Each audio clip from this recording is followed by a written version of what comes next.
يجوز للإنسان أن يدعو على من ظلمه بعقوبة قدر المظلمة التي حصلت، لكن قد لا يكون هذا بسببك،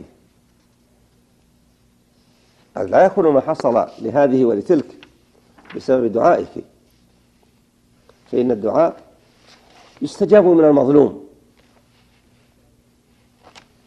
وقد قال النبي صلى الله عليه وسلم: واتق دعوة المظلوم، وحذر من الظلم وقال: اتقوا الظلم فإن الظلم ظلمات يوم القيامة. لكن مع ذلك أولى بالإنسان إذا ظلم أن يدعو الله أن يهدي ظالمه، لأن المسلم ينبغي أن يحب لأخيه المسلم ما يحب لنفسه.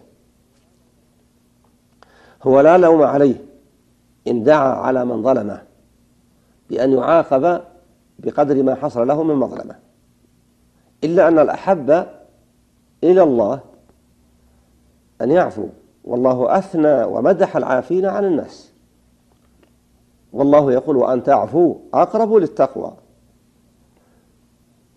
فمن عفا وأصلح فأجره على الله. والإنسان إذا دعا على من ظلمه تقاضى حقه، وإذا عفا ورغب بجزاء ذلك ومقابله من الله فما عند الله خير وأبقى، والله أعلم.